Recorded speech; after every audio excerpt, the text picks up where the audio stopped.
día, doctor, compañeros presentes. Bueno, en esta oportunidad vamos a hablar acerca de la neumonía adquirida en la comunidad. Primero, antes que nada, vamos a definir qué es neumonía. No está considerada como la inflamación del parénquima pulmonar debido a algún agente infeccioso. También es denominado una neumonía adquirida en la comunidad, conocida como también una neumonía extrahospitalaria, ¿no? Debido a que estos pacientes pueden ser tratados tanto ambulatoriamente, posteriormente con un ingreso hospitalario, depende de sus criterios clínicos, ¿no? Y inclusivemente en caso de llegar a la unidad de cuidados intensivos en estos pacientes. Bien, como parte introductoria vamos a tener que la neumonía, como ya mencionaba, se da por la inflamación del parénquima pulmonar debido a un agente infeccioso. Es de mayor prevalencia en el sexo masculino y asimismo en los extremos de la vida. Tiene una incidencia anual que oscila del 5 al 11% en la población adulta y según estadísticas se evidencia una mortalidad entre el 1 al 5% en pacientes ambulatorios, hospitalizados del 6 al 14% y del 34 al 50% en UCI. En la parte de la patogenia vamos a evidenciar que estos microorganismos van a llegar a los alveolos y bronquiolos terminales, ¿no? Generalmente a través de las vías aéreas. Estos pacientes lo que va a manifestar aquí es que puedan, la inhalación sea la forma más frecuente de su llegada. Por ejemplo, nos referimos a los virus, a los organismos típicos, a los hongos y a las micobacterias, ¿no? Generalmente estas colonizan el tracto respiratorio inferior, ¿no? Asimismo, otros microorganismos, por ejemplo, como el mecanismo habitual va a ser la colonización de las vías aéreas superiores, ¿no? Con la posterior aspiración de secreciones contaminadas. Vamos a tipificar los principales microorganismos potencialmente patógenos, que posteriormente vamos a evidenciar un cuadro etiológico muy fundamental, como por ejemplo tenemos el Streptococcus pneumoniae que ocupa el primer lugar, ¿no? La causa más frecuente por este agente patógeno. La Streptococcus aureus y seguida por el Haemophilus influenzae. Nosotros sabemos que en condiciones normales la mucosa faríngea es resistente a la colonización por los bacilos gram negativos. Pero ¿qué pasa en pacientes con enfermos crónicos? ¿No? Por ejemplo, hay un incremento del porcentaje, ¿no? Debido a que, de patogenicidad me refiero, ¿no? Debido a que estos cambios se producen a través de la superficie epitelial, generalmente también por el contenido enzimático de la saliva, secreciones respiratorias, que lo que se va a facilitar es la adherencia de estas bacterias y posteriormente lo que se va a dificultar su eliminación, ¿no? Por ejemplo, tenemos vías aéreas situadas por debajo de la glotis, ¿no? Que mantienen relativamente estériles debido a la acción de los mecanismos de defensa. Fundamentalmente pueden ser barreras anatómicas o péptidos antimicrobianos. La eliminación de los microorganismos que alcanzan el alveolo dependen muchas veces de los macrófagos alveolares, ¿no? De células generalmente en condiciones normales, estas células lo que van a encargarse es de fagocitar y destruirse los patógenos que alcancen las regiones distales del pulmón. Pero en el caso que el inóculo bacteriano al que se enfrenten sea mayor o potencialmente virulento, es por ello que el macrófago inicia una respuesta inflamatoria, ¿no? Por la atracción de polimorfonucleares circulantes al espacio alveolar, que esto se prestará una ayuda fundamental en la fagocitación y en la destrucción de patógenos. Bien, vamos a pasar ahora a la parte etiológica. Bien, observamos un cuadro muy importante. Por ejemplo, aquí vemos el principal agente etiológico que es el Streptococcus pneumoniae. A nivel ambulatorio ocupa el 35%, hospitalario el 43%, y en unidad de cuidados intensivos el 42%. Asimismo, bacterias atípicas como el Mycoplasma pneumoniae, la Legionella pneumófila, la Coxiella burnetii, la Calamidófila pneumoniae, algunos virus respiratorios, como el Haemophilus influenzae, enterobacterias en el caso de Staphylococcus aureus, Pseudomonas aeruginosa, Streptococcus viridans, los de causa polimicrobiana, entre otros. Vamos a ver ahora sí la parte del diagnóstico. Bueno, el diagnóstico de la neumonía adquirida en la comunidad se basa clínicamente y radiológicamente, ya que primero vamos a reconocer sus manifestaciones clínicas. Los principales síntomas en la neumonía adquirida en la comunidad, en este caso, en los pacientes, van a ser principalmente la tos, por ejemplo, en un 90%, la expectoración en un 66%, la disnea en el 66%, el dolor torácico pleurítico en el 50%, la hemoptisis en el 15%. Generalmente, aquí mismo, los signos muy frecuentes son la taquipnia, la taquicardia y la hipertermia.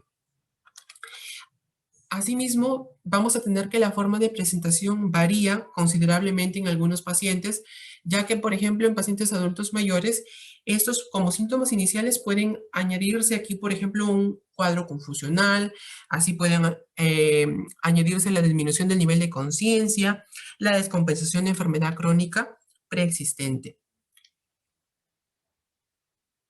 Vamos a hablar ahora sí de los criterios radiológicos. Primeramente, la radiografía de tórax es considerado como el gol, por así decirlo, un gol estándar, ¿no? Un patrón de oro para el diagnóstico de esta enfermedad, porque ya que nos permite estabilizar la localización, extensión, posibles complicaciones, por ejemplo, incluidas como el derrame pleural o presencia de cavitación.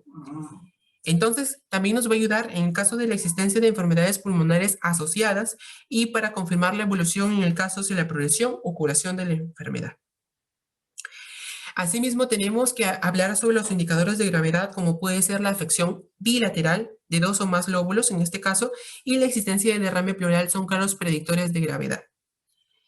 Podemos aplicar, sí, la tomografía computarizada, que es útil en casos de ayuda diagnóstica, o también para ayudar al tratamiento de las complicaciones pleurales. Vamos a describir las principales imágenes radiológicas que observamos a continuación.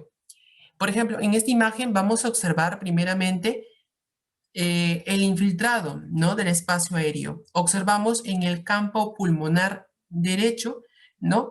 Vamos a observar la opacidad algodonosa en el tercio superior medio, por así decirlo, ¿no? Con la presencia del signo del broncograma aéreo. Bien, considerada como una neumonía lobar. Vamos a la segunda imagen donde vamos a evidenciar una neumonía basal izquierda, porque en este caso, si ustedes observan, en la parte del campo pulmonar izquierdo, no en este caso vamos a evidenciar opacidad, ¿no? Opacidad algodonosa, ¿no? Al igual en este caso. Y vamos a observar también el borramiento de los ángulos costofrénicos que nos indican la presencia del derrame pleural, ¿no? Característico como complicación de esta enfermedad de la neumonía adquirida en la comunidad. Bien, vamos a la tercera imagen, ¿no? Por ejemplo, acá evidenciamos un infiltrado intersticial retículo nodular con predominio a nivel periliar y basal, ¿no? Generalmente, si ustedes aprecian.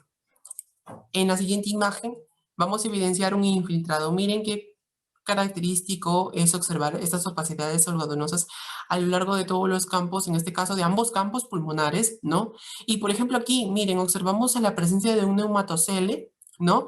Que también es por presencia de cavitación. Es un espacio de pared fina, observamos una pared radiopaca, ¿no? Que en este caso está lleno de aire, ¿no? Desarrolladas tras esta infección.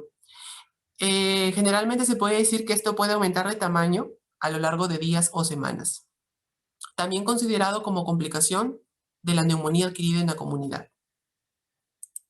Observamos en esta tomografía computarizada en ventana parenquimal, observamos, por ejemplo, que hay una consolidación pulmonar a nivel bilateral de ambos campos pulmonares con la presencia del broncograma aéreo. Recordemos que la tomografía computarizada nos puede ayudar muchas veces al diagnóstico y estandarizar el tratamiento del paciente, ¿no? Bien, la parte laboratorial tiene mucha relevancia, mucha importancia, porque nos dan a nosotros a conocer sobre el estado del paciente, ¿no? Muchas veces, por ejemplo, contribuyen a la clasificación de las próximas escalas diagnósticas que posteriormente les voy a mostrar, ¿no? Como por ejemplo tenemos el hemograma, un hemograma completo, las pruebas de función renal, las pruebas de función hepática y electrolitos séricos. Asimismo, también el aspecto microbiológico tiene mucha relevancia. Debido a que el cultivo de esputo, por ejemplo, reconocemos que es una muestra respiratoria muy aplicada, con mayor frecuencia, y debido a bueno, generalmente presenta baja sensibilidad, ¿no? ¿Por qué? Por la pérdida de bacterias en el retraso su procesamiento, ¿no? La presencia de agentes etiológicos que son difíciles de cultivar, por la contaminación con la microbiota orofaringia, que muchas veces también en el aspecto En comparación al hemocultivo, el cultivo de esputo tiene una baja sensibilidad. En la parte del hemocultivo es necesario, por ejemplo, en pacientes con neumonía grave. ¿No? Asimismo, ¿cómo se realiza el hemocultivo? O sea, se realiza una venopunción aséptica con dos extracciones diferentes en medios anaerobios y aerobios. ¿No? Generalmente es de especial utilidad en pacientes con enfermedades crónicas, asimismo en pacientes inmunosuprimidos, como por ejemplo pacientes con VIH, por el incremento de bacteremia, ¿no? Por un aumento de la bacteremia que puede complicar, ¿no? Complicarse esta enfermedad. En la parte inmunológica vamos a observar la detección de anticuerpos y antígenos, por ejemplo, en el aspecto de los neumococos, por ejemplo, en Legionella pneumófila y otros virus, ¿no? Por ejemplo, vamos a detectarlo en esputo, en orina, en suero y en otras muestras biológicas. El neumococo, por ejemplo, se puede determinar a través de mediante un ensayo inmunocromatógrafo en orina. Detectamos el antígeno polisacárido C con una especificidad del 90% y una sensibilidad del 50 al 80%. También se debe valorar la antigenuria, ¿no? De la Legionella pneumófila del serogrupo 1. Y la detección, por ejemplo, lo que sí tiene una baja sensibilidad va a ser la detección de antígenos por inmunofluorescencia directa de las secreciones respiratorias. En marcadores de inflamación son fundamentales también para estandarizar, por ejemplo, en neumonías, ¿no? Por ejemplo, en neumonías que requieren hospitalización, vamos a permitir determinar estos marcadores, como es la proteína C reactiva y la procalcitonina, las cuales nos ayudan al complemento de orientación del diagnóstico etiológico y muchas veces nos permiten estratificar la gravedad de la neumonía adquirida por la comunidad y su seguimiento en la evolución del paciente. Por ejemplo, en las técnicas de biología molecular encontramos la más usada, la más frecuente, que es la reacción en la cadena de la polimerasa, conocida como PCR. Esta técnica de biología molecular lo que nos va a detectar, por ejemplo, es el ADN neumocócico, ¿no? La cual es de mucha utilidad en muestras de líquido pleural. También se puede aplicar en muestras de sangre, pero es de baja sensibilidad. Vamos a pasar ahora sí a las escalas pronósticas. Vamos a encontrar, bueno, de las cuales tenemos las dos más fundamentales, que tenemos la CUR 65, ¿no? Por ejemplo, ¿por qué usamos, se denomina CUR 65, la cual es un acrónimo? Este acrónimo puede clasificarse o puede determinarse con una puntuación de 0 a 5, una escala de 0 a 5. Depende de la clínica del paciente y muchas veces también a los análisis laboratoriales, por ejemplo, en el caso de la urea, ¿no? Por ejemplo, confusión, urea mayor a 40 miligramos por decilitro, asimismo una frecuencia respiratoria mayor a 30 respiraciones por minuto, una presión arterial menor a 60, la sistólica y menor a 60 la diastólica. Por ejemplo, en la edad, ¿no? Un paciente mayor a 65 años tiene una puntuación de 5 puntos. Así, por consiguiente, también se considera. Pero para poder estandarizar este tipo de escala pronóstica, por ejemplo, se puede tipificar en clases de riesgo, ¿no? Por ejemplo, si el paciente tiene de 0 a 1 punto, lo podemos clasificar en bajo riesgo. Si tiene de 2 puntos, riesgo intermedio. Y de 3 a 5 puntos, un alto riesgo, ¿no? Por ejemplo, acá observamos que en pacientes con 0 puntos, el tratamiento va a ser ambulatorio, ¿no? En pacientes con 1 punto y 2 puntos consideramos hospitalización. De igual manera, en el paciente con 3 puntos, hospitalización. El paciente con 4 y 5 puntos consideramos la unidad de cuidados intensivos. Vamos a pasar también a la otra escala, que es la Neumonía Severity Index, de iniciales PSI, que aquí vamos a estandarizar. Por ejemplo, esta escala está compuesta por 20 variables, ¿no? Como ustedes pueden observar en esta imagen, y está dada que esta puntuación, por ejemplo, ¿no? Ya sea en factor demográfico, por ejemplo, en el sexo, ¿no? La edad, asimismo, las comorbilidades, las evidencias en los exámenes, en el examen físico y los hallazgos a nivel laboratorial y radiográfico. Por ello es muy importante. Entonces tenemos que, bueno, vamos a definir las clases, la estratificación también en este tipo de escala. Bueno, porque por ejemplo de clase 1 a clase 3 vamos a observar en los pacientes de neumonía adquirida por la comunidad leve, ¿no? Por ejemplo, hay un riesgo de muerte bajo. De clase 4, pacientes con riesgo intermedio, y de clase 5, pacientes con riesgo elevado.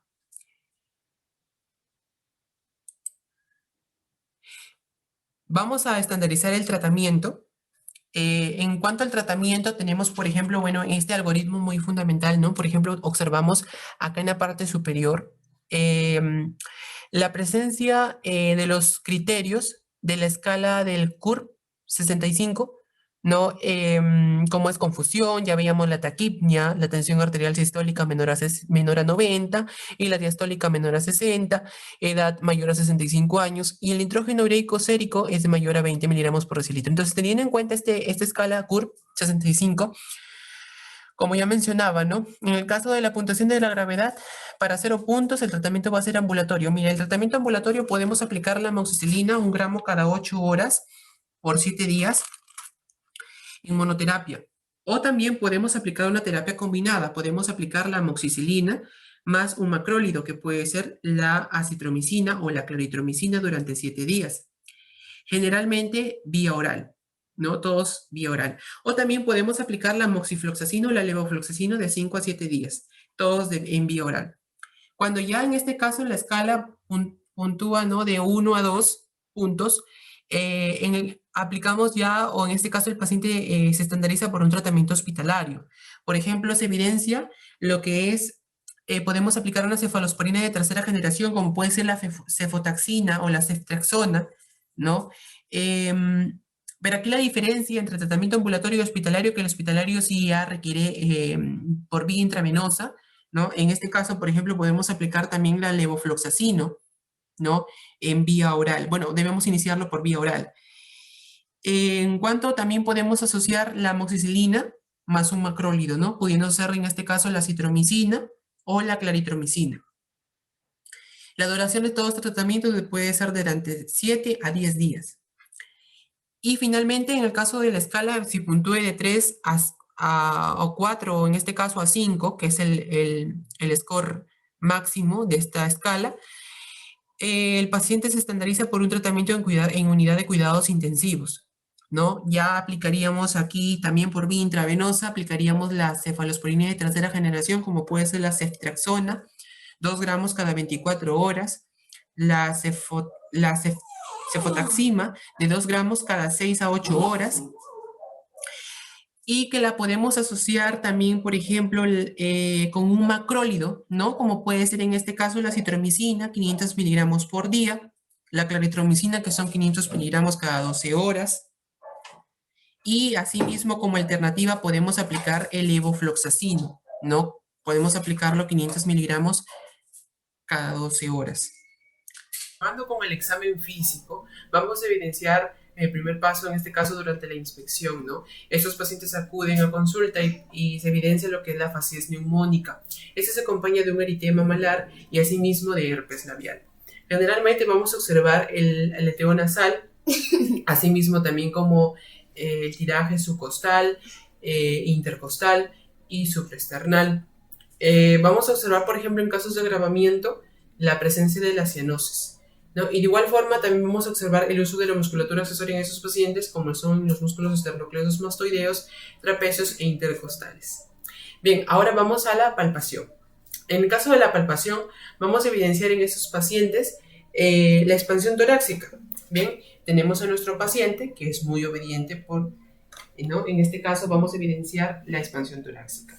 Le vamos a pedir al paciente que inspira, eso es, despacio, y vamos a las fases pulmonares.